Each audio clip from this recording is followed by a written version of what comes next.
I think one of my biggest strengths in life is that I'm never completely 100% happy. I'm always the guy who's chasing more.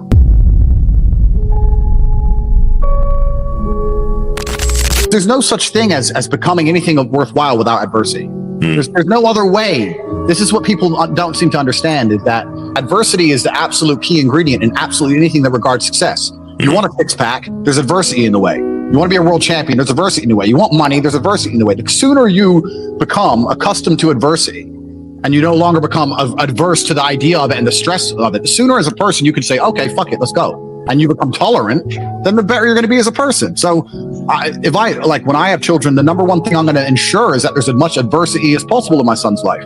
Even if he has a comfortable life. I've got money now, but his ass is not going to have shit because he's going to be working one way or another. He's going to be struggling because I know that's how things are forged. They're forged in fire, and there's no other way to do it. So yeah, absolutely. I'm glad that everything wasn't smooth sailing. Yeah, this is the reality of life. And you look at the most durable people in the world, or the most durable countries in the world, the most durable societies. They're not easy societies. No.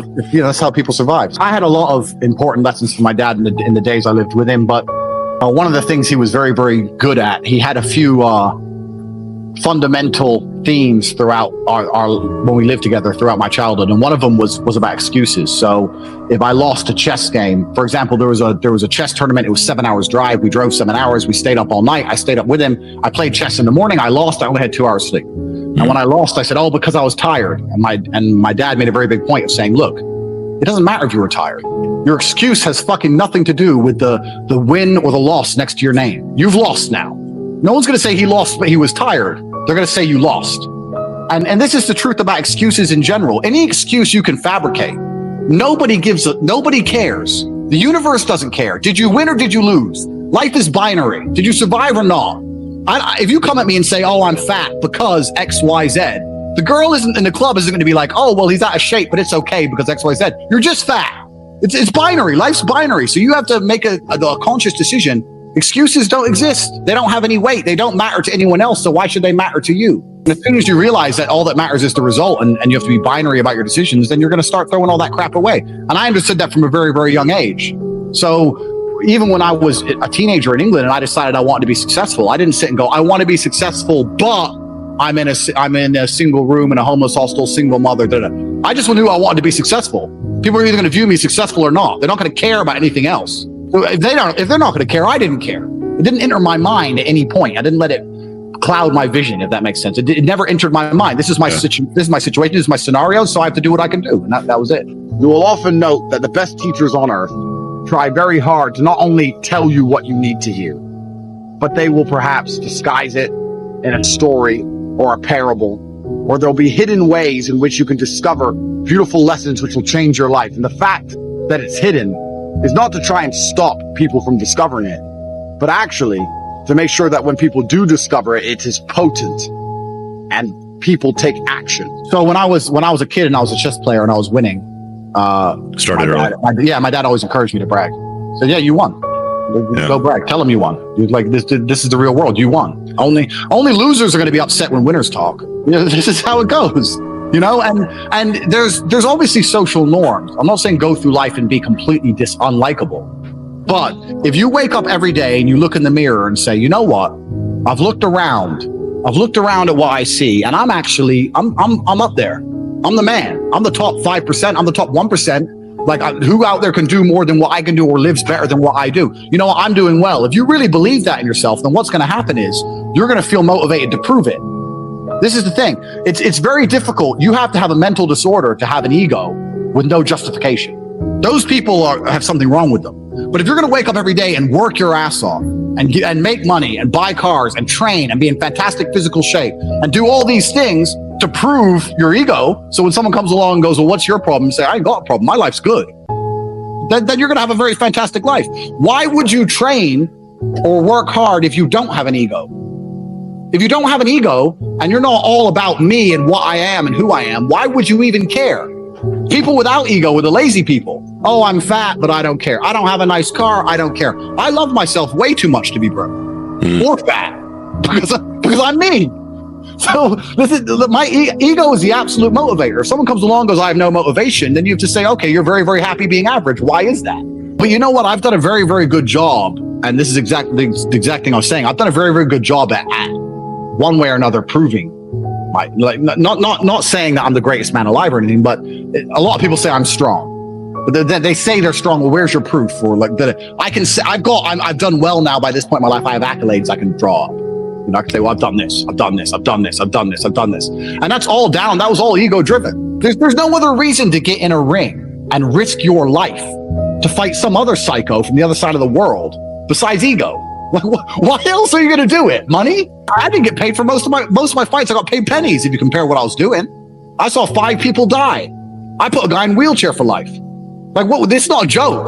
Like, you're not going to get in the cage and risk getting hurt forever unless you have an ego. This is the whole drive behind the whole thing. You said you could beat me. You think you can beat me? Okay, time and date. If I wake up every day and think I'm something special and I'm gonna go out and I'm gonna prove it to people, then it's gonna give me a good life. So, you know, I'm uninterested in what other people do. Like, I know Ronaldo's good at whatever he does, and is that his name, Ronaldo? Whatever. He's a great football player. He gets paid a bunch of money. He's good. Whatever. I don't care. He doesn't pay my rent. Like, I'm so uninterested. And I know it's obviously that's kind of counterproductive because as a professional, I relied on people caring about me fighting. And that's the way it's always going to be. But I think if someone were to come to me as a man and say, look, I want to be the man, I'll say, you better stop caring about anyone but yourself then. I think one of my biggest strengths in life is that I'm never completely 100% happy. I'm always the guy who's chasing more. I'm never content. I'm always like, okay, yeah, what, 3 world titles? I want another one. Like, or like, oh, I've got a Lambo. Well, I want an Aston. I've got an Aston and a Lambo. Well, I want a Bentley. Well, I've got an Aston, Lambo and a Bentley. Well, I want a Range Rover. Like, and I've got them all. So I am that dude. So, and a lot of like me and my brother is probably one of the biggest ways we're different. He's not that guy. Tristan is much more content and laid back than me. I'm that guy who's always like, give me more, give me more, give me more. I've always been that way. Even when I was a kid, I was always that way. And I don't know, I've had some events in my life, some small events, which are just ingrained in me. I think it's a combination of things. I think one is that being a fighter, you sense your own mortality more than other sports. Like if you're a normal guy living a normal life, you don't feel any different at 22 as you did to 30. Sure. As a fighter, you feel it. You're like, wow, I'm getting old.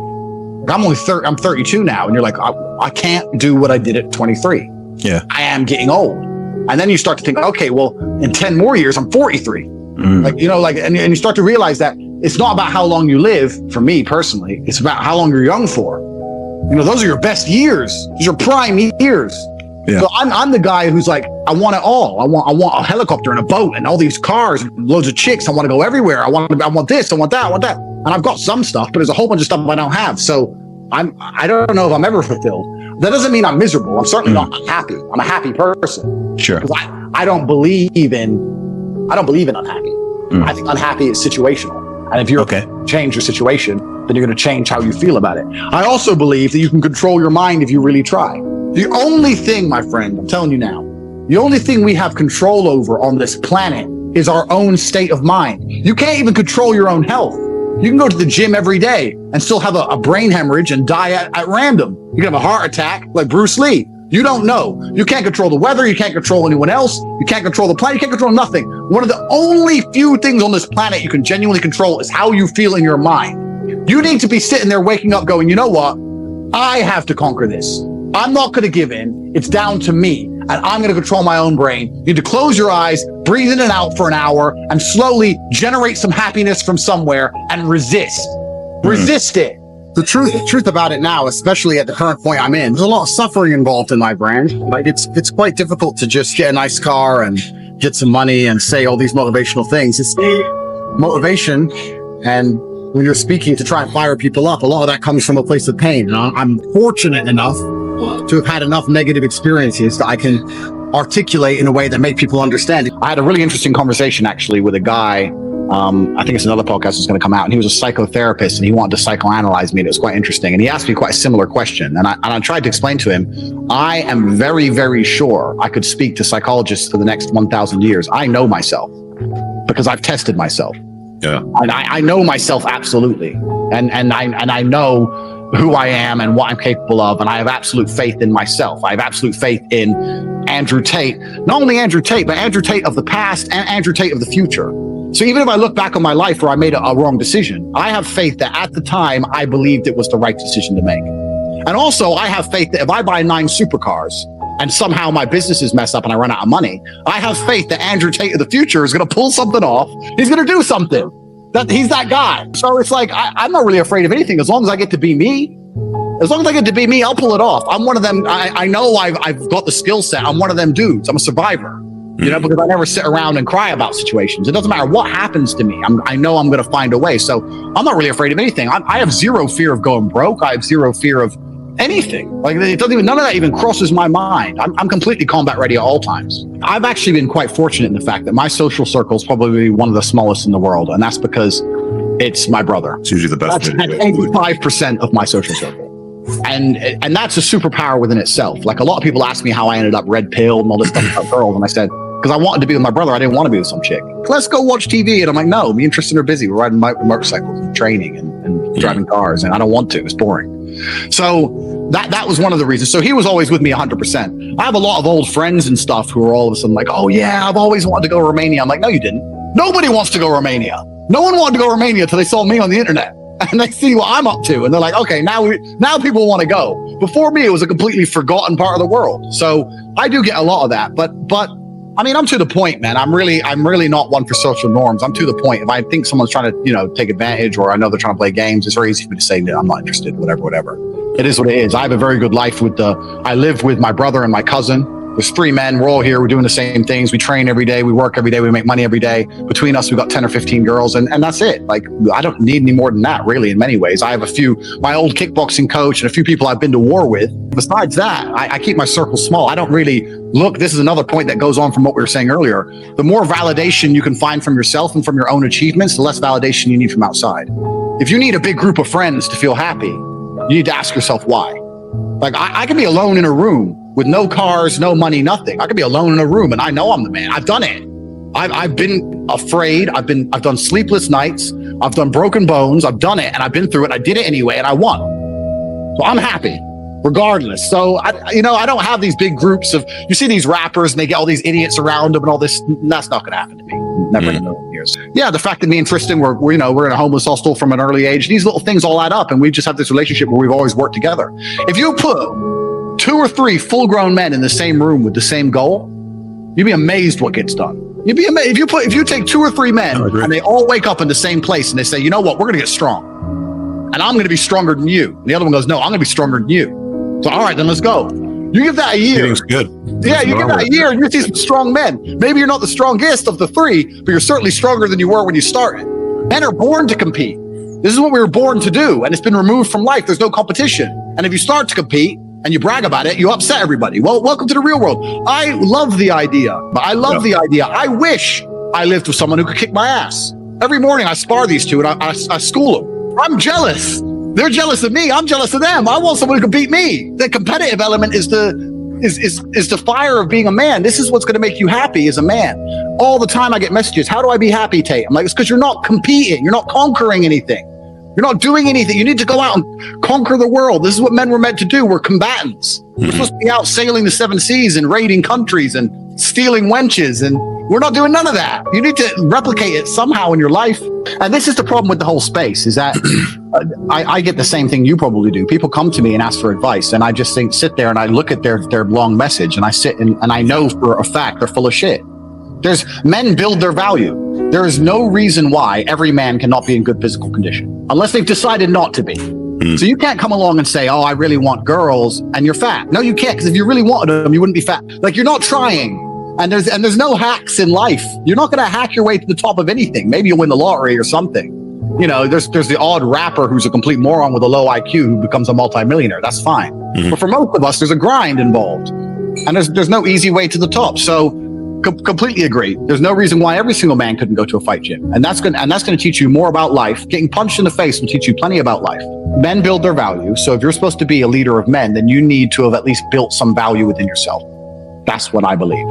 So if you're going to say I'm an expert on how to live life as a man, that's fine. Then you should have some tangible assets so you've built yourself. I'm not saying everyone has to be rich, but physical condition is an easy one, I guess. It's a very easy one. Like, if you're a leader of men, why wouldn't you be in shape? Like, there's no reason. We have men out there that claim to be a leader of men, but get out of the shower and they look down and they can't see their own Johnson because their belly's in the way.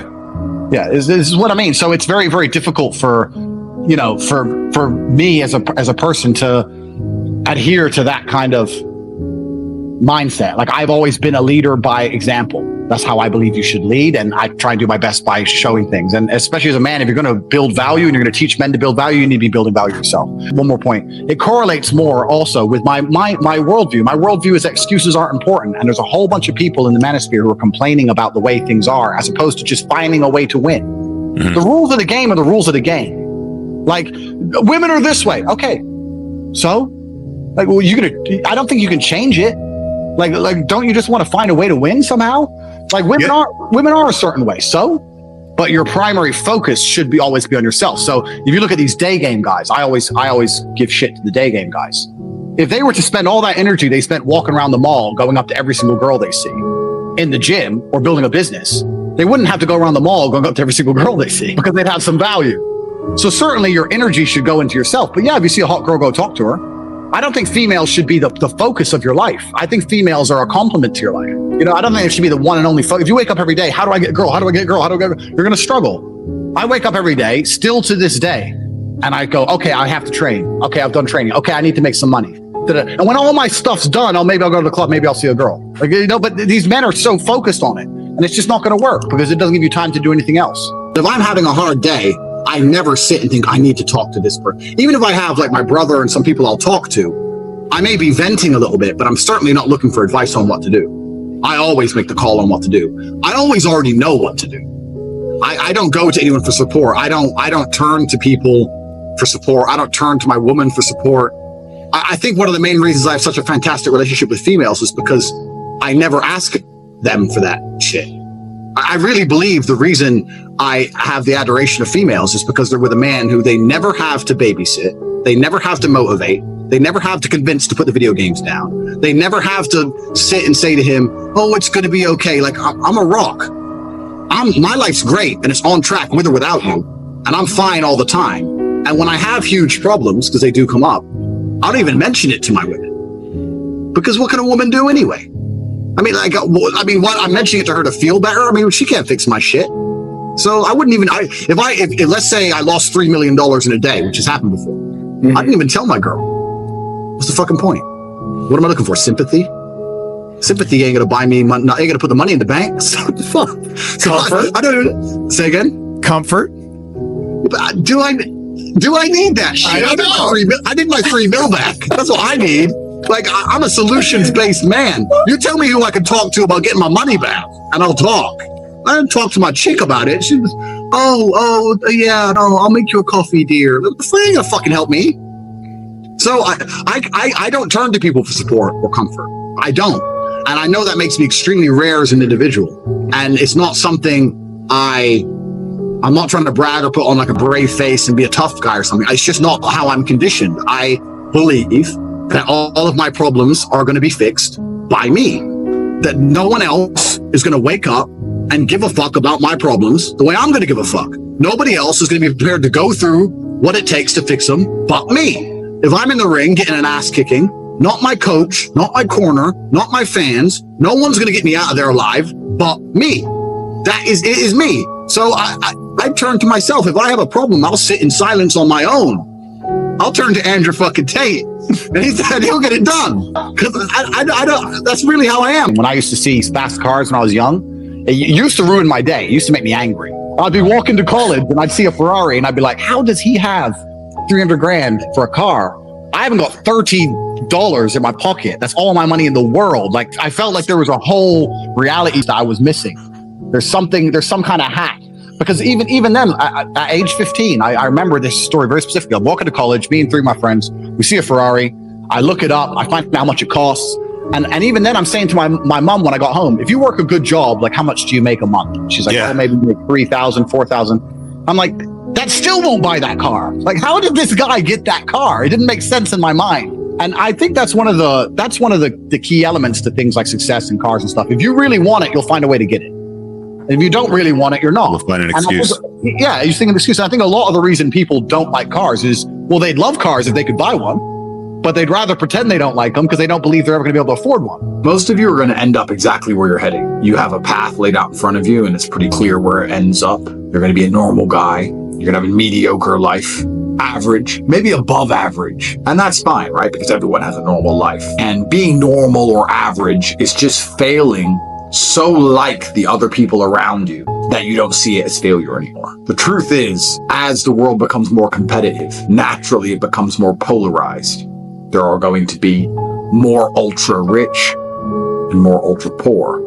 As things get more difficult, it's just lower the barrier for what normal is. It is getting more and more difficult. Normal is no longer acceptable. And most of you, truthfully, are on a path to normal. Most of you are too lazy and too arrogant to put in the work and listen to the people who know and genuinely humble yourself and grind the way you need to grind to make any of your dreams come true. Start to actually consider the life you're building for yourself. Consider how your woman will look at you when you walk in the room. Will she respect you? Will she adore you? Would she die for you? I don't understand how you men at home are not furious at yourselves. If this video speaks to your subconscious on any level, you should feel deep shame because you're not a fraction of me.